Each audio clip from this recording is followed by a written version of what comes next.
and welcome to FSSAI presents Flavors of Shri अन्ना। समझ गया। क्या समझ गया? अभी तो मैंने शुरू भी नहीं किया। मेरा नाम राजा क्यों रखा है? क्यों रखा है? क्योंकि हम राजा लोगों के दरबार में खाए जाते हैं। राजा लोगों के दरबार में भी खाए जाते थे। दरअसल राजा महाराजा इसको खाते थे इसके हेल्थ बेनिफिट्स और इसकी न्यूट्रिशनल वैल्यू की वजह से। 18वीं शताब्दी में जो मैसूर के सुल्तान थे हैदर अली खान साहब, ऐसा मेंशन्ड है हिस्ट्री में कि वो रागी की रोटी को पानी के साथ खाते थे। और उसी दौरान यानी कि 18वीं शताब्दी में ही एक सिपाही थे ब्रिटिश हुकूमत के जिनका नाम था जेम्स करी, और इंसिडेंटली इनको हैदर अली खान साहब ने और टीपू सुल्तान ने बंदी भी बना कर रखा था। उन्होंने भी लिखा कि उनको जेल के अंदर रागी की रोटी मिलती थी। तो देखा आपने, एक ही समय पर राजा भी और कैदी भी दोनों इसको खाते थे। अच्छा, तो ये बात है। ये बात है। तो राजा जी, मैं आपको मिलेट्स के बारे में और भी जानकारी देता रहूंगा, लेकिन पहले हम आज की रेसिपी शुरू करते हैं। आप बनाइए, मैं तो चला। आज हम बनाने वाले हैं रागी के चिल्ले। रागी जिसे हम नाचनी भी कहते हैं। इसका फायदा ये है कि इससे जो हम चिल्ला बनाएंगे वो एकदम ग्लूटेन फ्री होगा। तो है ना ये कमाल की चीज।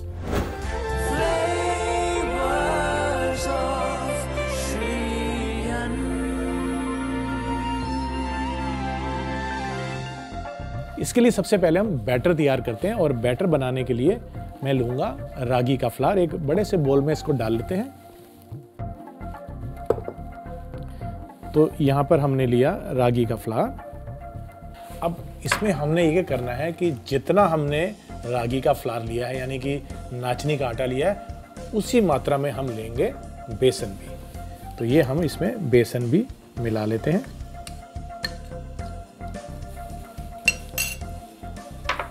और इन दोनों को हमने बैटर बना के रखना है, लेकिन इसको और भी ज़्यादा न्यूट्रिशियस और हेल्दी बनाने के लिए इसमें हम कुछ सब्जियां डाल सकते हैं जो कि इंटरेस्टिंग है। इसमें चॉइस आपकी हो सकती है कि आपको जो सब्जियां पसंद है वो इसमें आप डाल सकते हैं। तो इसके लिए पहले मैं पालक को थोड़ा काट लेता हूं। तो हम थोड़ा इसको पतला श्रेड करेंगे। कारण ये है कि चिल्ला बना रहे हैं तो इसमें मोटा मोटा ना आए, इसलिए हम इसको थोड़ा पतला पतला काट लेंगे। और अभी हम इसको साइड में रख लेते हैं। और बैटर बनाने के लिए हम इसमें थोड़ा पानी घोलेंगे और एक गाढ़ा सा बैटर बना लेंगे। और इसमें पहले थोड़ा पानी डालेंगे, फिर बाद में ज्यादा पानी डाल लेंगे। इन सबको मिला लेते हैं। तो पहले हम थोड़ा पानी डालेंगे, थोड़ा इसलिए क्योंकि जब हम बैटर बनाते हैं तो बैटर पहले गाढ़ा बनाएं तो उससे जो लम्प्स होते हैं बैटर में वो पहले निकल जाते हैं। एक बार ये लम्प्स निकल जाएं तो उसके बाद कंसिस्टेंसी को सही करने के लिए फिर जितना भी पानी चाहिए आप वो डाल सकते हैं। अभी ये गाढ़ा है। और पानी डालने के बाद हम बैटर की कंसिस्टेंसी को चेक कर लेंगे। हमें ज़्यादा पतला बैटर नहीं चाहिए यहाँ पर। अब इसमें हम डालते हैं बाकी सामान। सबसे पहले आइए इसमें हम डाल लेते हैं नमक। और नमक के अलावा हम इसमें कुछ ज़्यादा नहीं डाल रहे हैं, क्योंकि जो इसको स्पाइसी बनाने के लिए हम इस्तेमाल कर रहे हैं वो तो हरी मिर्च है। तो हरी मिर्च आप उतनी ही डालें जितनी आपको लगता है कि आप खाना चाहते हैं। कई बार बच्चे भी खा रहे होते हैं, तो थोड़ी सी इसमें हम डालेंगे हरी मिर्च, बारीक कटा हुआ प्याज। यहाँ पर मैंने गाजर ली है। गाजर सीजन में दो तरह की होती है, या तो लाल गाजर होती है या फिर जो ऑरेंज गाजर मिलती है, पूरा साल मिल जाती है। तो इसको भी आप डाल सकते हैं। तो थोड़ी सी इसमें हम गाजर भी ले लेंगे। ये काफ़ी इसको न्यूट्रिशियस तो बनाएगा ही, कलरफुल भी बहुत बना देता है। अब जो हमने पालक श्रेड करी थी वो भी इसमें मिला लेते हैं। और इसमें डालने के बाद और इसमें डालेंगे हम बारीक कटा हुआ हरा धनिया। और अब तमाम चीज़ों को हम मिक्स कर लेते हैं। और यहाँ पर हमारा बैटर तैयार है। इसको रेस्ट करते हैं 10 से 15 मिनट के लिए।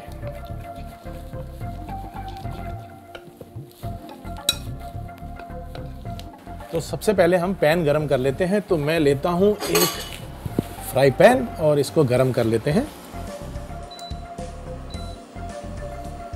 और इसमें डालूंगा मैं थोड़ा सा ऑयल।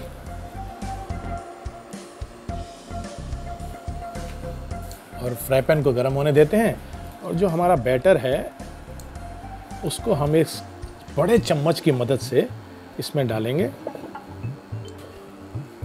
तो पैन गर्म हो गया है, आइए इसमें हम ये बैटर डाल देते हैं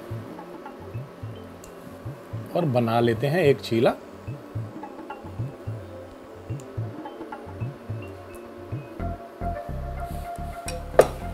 चीले को हमने धीमी आंच पर पकाना है, यानी कि जो इसकी हीट है वो हमने मीडियम रखनी है।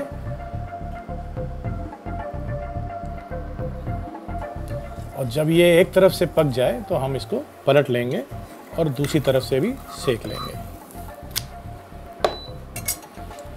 तो इसको हमने दोनों तरफ से सेक लेना है, पलट के भी इसको। जब ये इवनली कलरिंग आ जाए इसके ऊपर कुकिंग की, बस तब तक के लिए हमने इसको पकाना है। तो चीला हमारा तैयार हो चुका है, आइए इसे एक प्लेट में निकाल लेते हैं और साथ ही में एक लाजवाब सी चटनी भी बनाएंगे। तो पहले हम चीला निकाल लेते हैं और इसके लिए जो चटनी हम बना रहे हैं बहुत ही रस्टिक है, यानी जो घर पर ही सामान होता है उसी से आप ये चटनी तैयार कर सकते हैं। करना सिर्फ इतना है कि मेरे पास यहाँ पर टमाटर है और हरी मिर्च और लहसुन है। इनको आप चूल्हे के ऊपर, आग के ऊपर या अवन में रोस्ट कर लें। जब ये रोस्ट हो जाएगा तो ये कुछ इस तरह से हो जाएगा। और करना सिर्फ इतना है कि इसको आपने मिक्सी में पीस लेना है। और ये टमाटर है इसको हम 1 के 2 हिस्से कर लेंगे,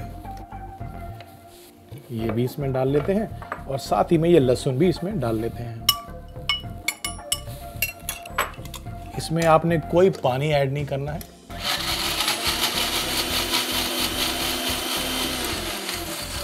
तो ये चटनी आप चाहें तो इसको थोड़ा सा कोर्स यानी कि दरदरा पीसें, या फिर महीन चटनी जिसको हम डिप की तरह भी इस्तेमाल कर सकते हैं, उतना महीन भी कर सकते हैं।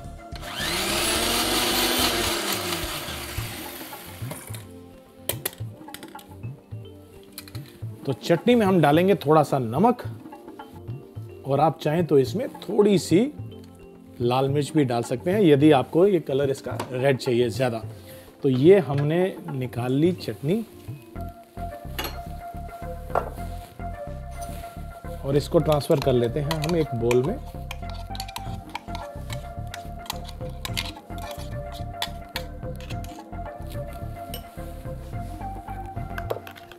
और अब इसमें डालेंगे हम नींबू का रस।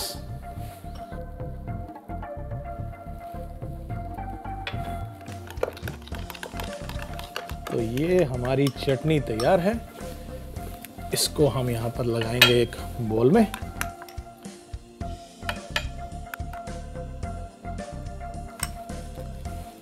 तो लीजिए जनाब, हमारी रागी के चिल्ले की रेसिपी तो तैयार हो गई।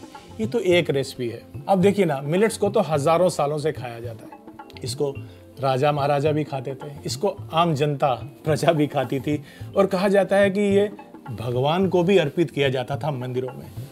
तो इसका मतलब ये हुआ कि कम से कम कितनी हजार डिशेस बनती होंगी मिलेट से। हम यहाँ बना रहे हैं कुछ ही डिशेस। तो ये बहुत पुरानी परंपरा है, इसकी मिलेट्स की बहुत पुरानी विरासत है और ये बहुत ही एंशिएंट हमारे लिए एक ऐसा अन्न है जिसको हम कहते हैं शीरियान। तो हमारा एक चीला तैयार है, चटनी भी तैयार है, तो क्यों ना एक चीला और बना लिया जाए। तो मैं झटपट से एक चीला और बना लेता हूँ। ये हमने डाल दी बैटर।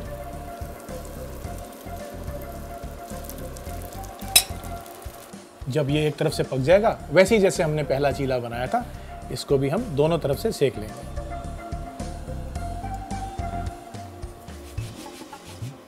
अब इसे हम पलट लेते हैं और दूसरी तरफ से भी इसको सेक लेते हैं।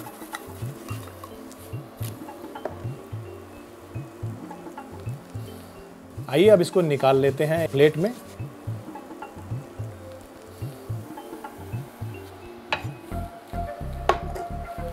तो ये हमारे दोनों चिल्ले रागी के यानी नाचनी के चिल्ले तैयार हो चुके हैं। इसके साथ हमने भुने हुए टमाटर की चटनी बनाई है। हमारे इस प्रोग्राम में जो डिश बनाई जाती है उसे खाने का रिवाज है। बिल्कुल, तो वही तो मैं करने जा रहा हूँ। तो मैं इसको जब तक खाता हूँ, आप देखिए इसका रिकैप। रागी चीला बनाने के लिए सबसे पहले एक बाउल में आधा कप रागी का आटा, आधा कप बेसन डालें। फिर पालक को पतला पतला काट के रख लें। अब रागी और बेसन के मिक्सचर में थोड़ा थोड़ा पानी डाल के मिलाते रहें। फिर इसमें नमक, हरी मिर्च, बारीक कटा प्याज, गाजर, पालक और हरा धनिया डाल के अच्छे से मिला के बैटर बना लें और इसे 10 से 15 मिनट के लिए रख दें। अब एक पैन में थोड़ा सा तेल डालें और बड़े चम्मच की मदद से बैटर को पैन में डालें और चीले को एक तरफ से पकने के बाद इसे पलट लें और दूसरी तरफ से भी अच्छी तरह से पका लें। अब चटनी बनाने के लिए रोस्टेड टमाटर, हरी मिर्च और लहसुन को मिक्सी में डाल के पीस लें। इसमें नमक डाल के इसे एक बाउल में निकाल लें और इसके ऊपर से नींबू का रस डालें। चीले को प्लेट में डालें। टमाटर की चटनी के साथ इसे गर्मा गर्म परोसें।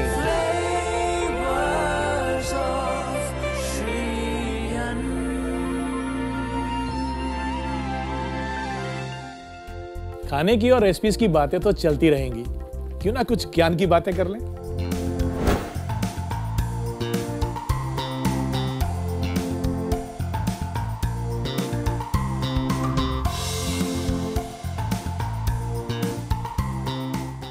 चलिए आज आपको हम रागी के हेल्थ बेनिफिट्स के साथ साथ एंशिएंट ट्रेडिशन से इसका कैसा वास्ता रहा है उसके बारे में बताते हैं। आंध्र प्रदेश में आज भी नगुला चावती, जो कि दिवाली के 4 दिन बाद पड़ती है, उस दिन रागी की एक डिश बनाकर नाग देवता को उसको चढ़ाया जाता है। आंध्र प्रदेश में ही दिवाली के बाद पैनकेक बनाकर खाने का एक रिवाज है। तो हुई ना ये मजे की बात, खाने के साथ साथ ये हमारी संस्कृति में भी जिंदा है। FSSAI presents flavours of Shri अन्न में मिलते हैं ब्रेक के उस पार एक और नई रेसिपी के साथ।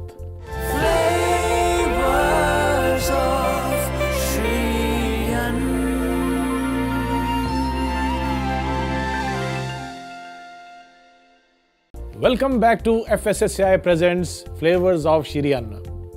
मैंने आपसे कहा था कि बहुत सारी वैरायटीज हैं मिलेट्स की, तो ऐसी एक वैरायटी जो कि भारत में क्या पूरे विश्व में बहुत ही प्रख्यात है, वो है सोरगम यानी कि ज्वार। तो आइए आज की रेसिपी हम बनाते हैं सोरगम से। हम बनाएंगे ज्वार का हलवा या सोरगम का हलवा।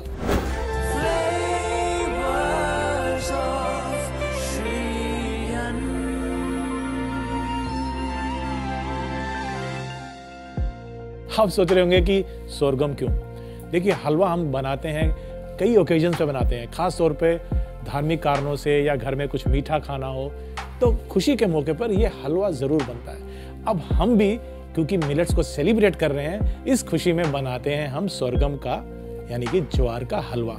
इसके लिए मुझे कुछ सामान चाहिए, जिसमें से नट्स बहुत इंपॉर्टेंट चीज़ है। हलवे का टेक्सचर बड़ा स्मूथ होता है, ऐसे में जब बीच बीच में नट्स आते हैं, बादाम, काजू, पिस्ता, तो इसकी रिचनेस तो बढ़ती ही है, लेकिन स्वाद में भी जब ये क्रंच आता है, लाजवाब हो जाता है हमारा ये सोरगम का हलवा। तो मैंने यहाँ पे कुछ बादाम को ब्लांच किया हुआ है। ब्लांच का मतलब ये है कि मैंने गुनगुने पानी में इसको 2 मिनट के लिए रखा और उसके बाद निकाल के इसको मैंने छिलका उतार लिया। इसका छिलका उतारने के बाद हमने इसको लंबा लंबा काटना है। आप चाहें तो इसको अपने मनपसंद तरीके से चॉप भी कर सकते हैं, लेकिन हम क्या करते हैं, इसको हम थोड़ा लंबाई में काट लेते हैं। तो ये हम ले लेते हैं बादाम और इनको लंबा लंबा इस तरह से काट लेते हैं। और इसको सजाने के लिए आप और भी नट्स का इस्तेमाल कर सकते हैं।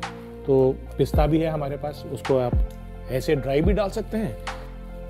ये लीजिए, इसके बाद हम पिस्ते को भी काट लेते हैं। और अब बारी आती है बादाम के बाद पिस्ते की। मैंने तो पिस्ते को भी ब्लांच ही कर लिया था। बादाम को इसमें निकाल लेते हैं। अब पिस्ता ले लेते हैं और इसको भी हम उसी तरीके से लंबा लंबा काट लेंगे।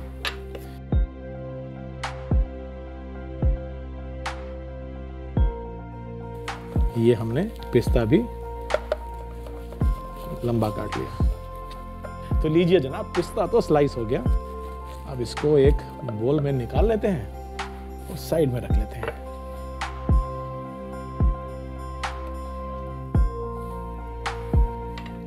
तो चलिए शुभ कार्यों में बनाए जाने वाले हलवे का हम शुभारंभ करते हैं। और सबसे पहले हम एक पैन या आप चाहें तो छोटी कढ़ाई, उसको गर्म कर लेते हैं और उसमें देसी घी डालेंगे। जी हाँ, हम देसी घी का इस्तेमाल कर रहे हैं क्योंकि कहा जाता है कि जो मिलेट्स है ना, थोड़े से ड्राई होता है। हालांकि इसकी तासीर ठंडी है, लेकिन फिर भी इसको खुश्क होने की वजह से इसमें घी का इस्तेमाल होता है। इवन आप ज्वार की रोटी भी बनाते हैं तो उसके साथ आप घी या मक्खन देते हैं ना, वो इसलिए ताकि वो तर रहे और उसकी जो खुश्कपन है उसको हम थोड़ा कंपनसेट कर सकें। तो सबसे पहले हम इसमें डालेंगे घी। यहाँ मैं देसी घी ले रहा हूँ।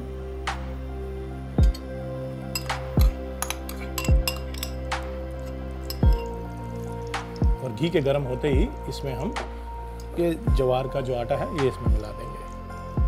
और जैसे ही हम ज्वार का आटा डालेंगे, थोड़ी देर के लिए तो ये मिक्सर थोड़ा गाढ़ा हो जाता है, लेकिन बाद में ये अपने आप धीरे धीरे थोड़ा लूज हो जाता है जैसे जैसे हम भूनेंगे।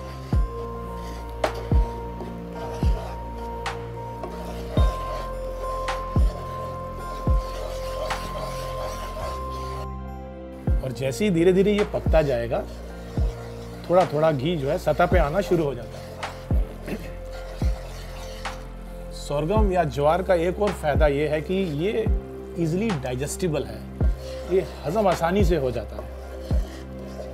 आप देख सकते हैं कि इसका जो अब रंग है वो धीरे धीरे सुनहरी होता जा रहा है, और साथ ही में एक अरोमा जो इसकी फ्रेग्रेंस आती है भुनने की, वो भी अब किचन में महसूस की जा सकती है।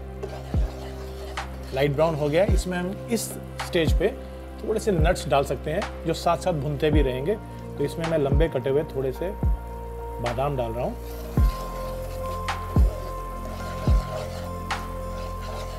जब इसका रंग थोड़ा चेंज हो जाए, उस स्टेज पे हम इसमें गुड़ डालेंगे। हम गुड़ का इस्तेमाल कर रहे हैं, आप चाहें तो यहाँ पे चीनी भी डाल सकते हैं।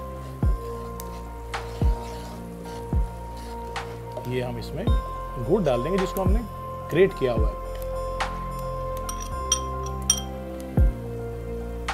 धीरे धीरे जो गुड़ है वो पिघलना शुरू हो जाएगा और एक बॉडी मिलने शुरू हो जाएगी हलवे को।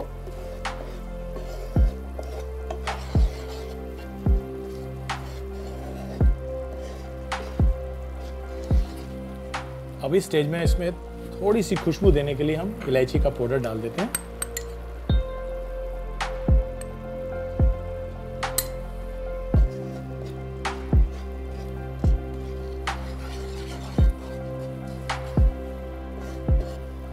इसका इंडिकेशन ये है कि जब घी और भी ज़्यादा धीरे धीरे छोड़ने लगे, सतह के ऊपर आने लगे, तो ये भुन चुका है। और खुशबू तो बता ही रही है कि ये भुन गया है।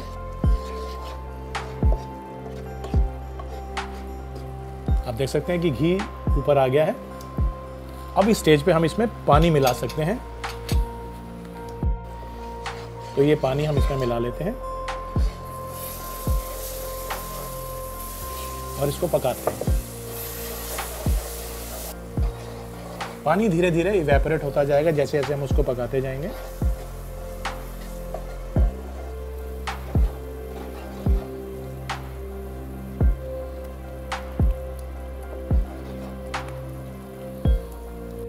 तो लीजिए, हमारा सोरगम हलवा तैयार हो चुका है। अब इसको सर्व करते हैं। तो मैं ये वाला बाउल ले लेता हूं और इसमें हम निकाल लेते हैं इस हलवे को।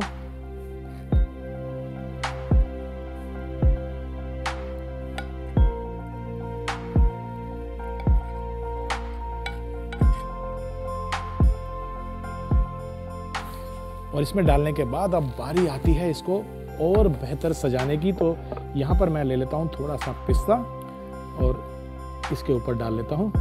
मैं थोड़ा सा डाल रहा हूँ, आप भरपूर भी डाल सकते हैं। बेहतर यही होगा कि इसके अंदर काफ़ी नट्स भी हों, जो कि बहुत अच्छा लगता है जब आप खाते हैं हलवे को। और थोड़े से बादाम से भी मैं इसको सजा देता हूँ। ये लीजिए। तो लीजिए जनाब, हमारा सोरगम यानी कि ज्वार का हलवा तैयार हो चुका है। ये जरूर राजा महाराजाओं की डिश रही होगी। ऑफ कोर्स, राजा भी खाते थे और प्रजा भी खाती थी, और अब मैं खाने जा रहा हूँ। जब तक मैं इसको चखता हूँ, आप देखिए इसका रिकैप। ज्वार का हलवा बनाने के लिए सबसे पहले बादाम को कुछ देर के लिए गुनगुने पानी में रखकर इसके छिलके उतार लें। अब बादाम और पिस्ता को लंबा लंबा काट लें। फिर एक गरम पैन में आधा कप घी डालें। फिर इसमें आधा कप ज्वार का आटा डालकर अच्छे से मिला लें। अब इसमें बादाम डालकर भूनें और हलवे के सुनहरे होने पर इसमें ग्रेटेड गुड़ डालकर इसे और अच्छे से मिला लें। पकने के बाद इसमें इलायची का पाउडर डालें। अब इसमें आधा गिलास पानी डालें और लगातार चलाएं। ज्वार का हलवा तैयार होने पर एक बाउल में हलवे को निकाल लें और ऊपर से इसमें पिस्ता और बादाम डाल के गर्मा गर्म परोसें।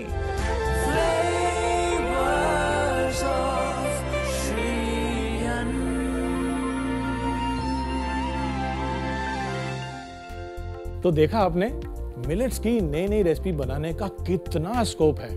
आप भी घर पे मिलेट्स की नई नई रेसिपी को ट्राई करते रहें, एक्सपेरिमेंट करते रहें। ना जाने किस दिन कोई ऐसी रेसिपी बन जाए जिसे राजा और महाराजा खाया करते थे। अगले एपिसोड में मिलेट की एक और रेसिपी के साथ फिर से हाजिर होंगे। तब तक के लिए नमस्कार। मैं आपको बता दूं, आप टेक 2 यहीं से लेंगे, लेकिन नेक्स्ट क्यों क्या है boss? I have to come forward ना, प्लीज डोंट मूव।